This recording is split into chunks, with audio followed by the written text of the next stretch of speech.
साहब जो कर रहे हैं किस विषय पे कर रहे हैं?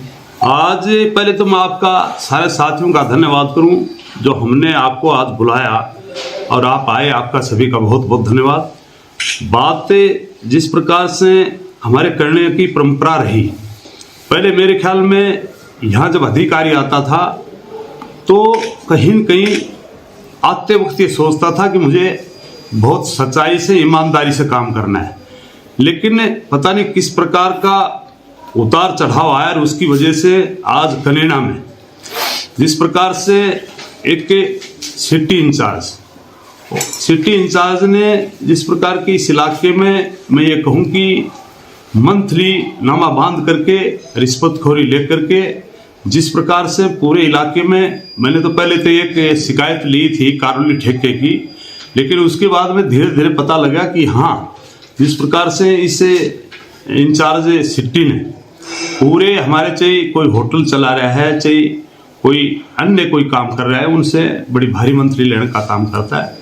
और उसको लेकर के खास करके तो मैंने खारौली का, मेरे पास में एक एफिडेविट आया था कि ऐसे ऐसे इन्होंने कोई 5 पेटी पकड़ी, कोई पता नहीं ले जा रहा था, और उसको लेकर के इन्होंने सेल्समैन को खारौली के को उठाया और उठा करके उसको उठाने के बाद में उसको छोड़ने के एवज में इन्होंने 3 लाख रुपए लेकर उसको छोड़ने का काम किया।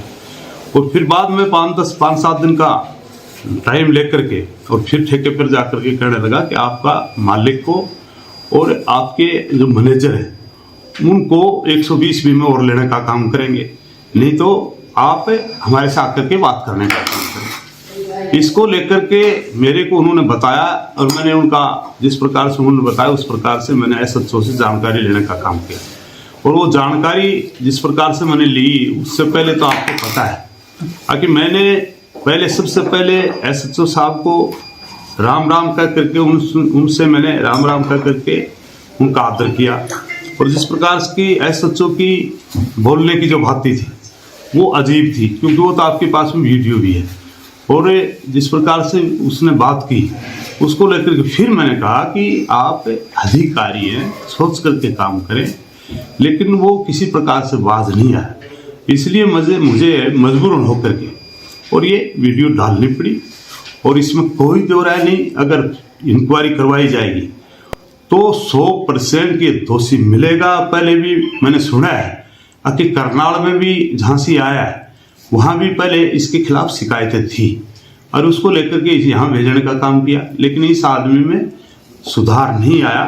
मैं तो पहले धन्यवाद करूँगा जो पहले हमारे कनेना के जो यहाँ के बुजुर्ग थे उनसे यहाँ के अधिकारी डरते थे, लेकिन आज पता नहीं किस प्रकार की क्या कमी आई जिसकी वजह से आज कनेना में मुझे बड़ा फील होता है कि कनेना जैसा कस्बा में और ऐसे आदमी आकर के कनेना में अगर ये रिश्वतखोरी और मंथली बांधने का काम कर रहे हैं, तो इनको लेकर के मैंने ये वीडियो वायरल की थी। आज आपको बुलाने का भी मेरा मतलब यही है कि आप भी इनके खिलाफ सारे साथी मिलकर के अगर हम आवाज़ उठाएंगे, क्योंकि यहाँ का जो गृह मंत्री अनिल विज जी वो मेरे साथ में एमएलए भी रहा है।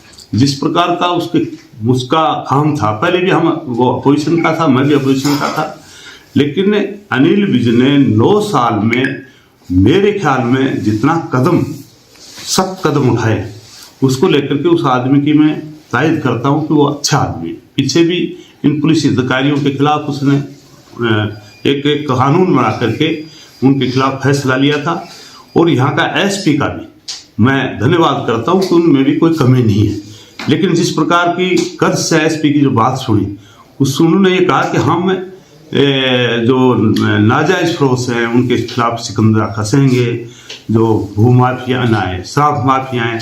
एक तो शराब माफिया कौन होता है? जो कोई नाजायज भट्टी चला करके शराब बनाता हो। अगर किसी सेल्समैन ने अगर कोई पूरी स्टेट में काम ले रखा है, दूसरी स्टेट में ले रखा है, मालिक कहीं बैठा है, और वो अगर सेल्समैन ने कहीं 5 पेटी दे दी, सेल्समैन का कसूर, और हमारे लिए एसपी साहब कहते कि उस मालिक को उठा के लाओ जो आज तक इस एरिया में भी नहीं आया, और उसके खिलाफ 120 भी बनाओ। कितनी बड़ी बात है, एक बहुत बड़ा व्यापारी अरबों रुपए का, खरबों रुपए का काम होता है, और उसको ला करके ये यहाँ परेशान करते हैं सिर्फ पैसे ऐंठने के लिए। मैं एक बात पूछना चाहता हूँ, हमारे ये सामान्य जो क्योंकि मैं वैसे भी यूपीएससी से निकले हुए अधिकारियों का, चाहे कोई IAS हो, चाहे IPS हो, चाहे IRS हो, और चाहे कोई भी अधिकारी हो, मैं उनका सम्मान करता हूँ। क्योंकि मैंने ये इस प्रकार का अपने स्कूल में मैंने उनमें संस्कार डालने का भी काम किया है। मेरे स्कूल से कम 20-22 बच्चे हैं जो आज यूपीएससी से निकले। लेकिन एक मेरी समझ में नहीं बैठी किस प्रकार तो हमारी स्टेट गवर्नमेंट ने कानून बनाने का काम किया, किस प्रकार से सेंट्रल गवर्नमेंट ने कानून बनाने का काम किया। अगर कोई व्यापारी दूर बैठा 500 किलोमीटर दूर बैठ करके कोई व्यापार चला रहा है, अगर वहां कोई उसका नौकर गलती करता है तो उसके ऊपर 120 फी, और अगर एक SHO या IO कोई गलती करे तो कोई DSP पे या SHO पे या SP के खिलाफ 120 क्यों नहीं बनती। तो मैं प्रार्थना करूंगा हमारे जो राजनीतिक लोग हैं इनसे भी, अधिकारियों से भी, अगर DC का कोई कलर गलती करे तो DC पर जुर्म बढ़ता है, न कि DC के कलर पर जुर्म बढ़ता है, न कि DC पे या STM पे। तो जब एक व्यापार कोई कर रहा है, सम्मानित लोग कोई व्यापार करता है और उसको ऊपर ठा के ना आगे 120 लगा दो और उसको अंदर डाल दो, तो ये कौन सी न्याय होगी? हम तो ये पूछना चाहते हैं। जी प्रधान जी, आपने आरोप और भी पूरे जिले की पुलिस पे आरोप लगा रहे हो? नहीं, मेरे पास में सिर्फ एक खनेड़ा SHO की मेरे पास में शिकायत आई। मैं किसी और भाई को नहीं तो कह रहा, और नहीं मैं उनकी कोई ऐसी बात है, क्योंकि मेरा इनसे कोई जातीय दुश्मनी नहीं है। ये मेरे भाई है, मेरे तो अपने परिवार के लोग हैं। लेकिन जिस आदमी ने गलती की है, वीडियो पे आपने भी सुनी है, उसको लेकर के मैं तो ये कहूँगा कि हमारे SP साहब ने कहा कि हमने एक गठित यहाँ के अधिकारी लगाने का काम किया है। वो अधिकारी तो इनके पक्ष में जाएंगे।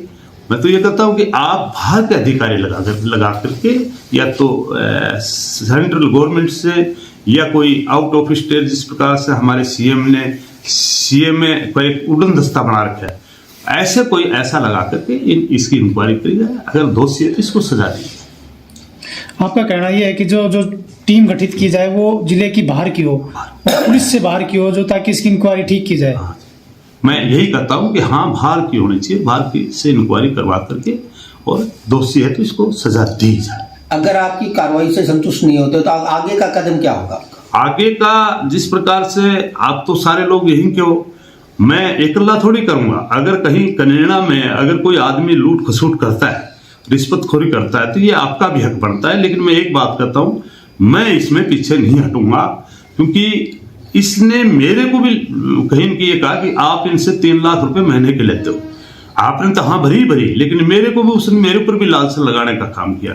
मैं आपके आज कनेड़ा में बैठ करके कह रहा हूं, मैं यहाँ 77 में आया था, 77 से लेकर के आज 24 है, और 24 में 77 में मेरे ऊपर कोई ये दाग नहीं लगा सकता बहादुर सिंह किसी से झूठी रिश्वतखोरी ली हो।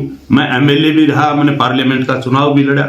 अगर मेरे में ये कसूर होता तो मैं तो एक मामूली से परिवार से पैदा हुआ था, कोई मैं राव तुलाराम के पेट से तो पैदा हुआ नहीं। लेकिन मेरे को लोग इस बात का सम्मान देते हैं कि मैंने किसी प्रकार की ऐसी रिश्वतखोरी करना तो मैं हक में हूं, नहीं कोई करता है उसके पक्ष में हूं, मैं इसके खिलाफ।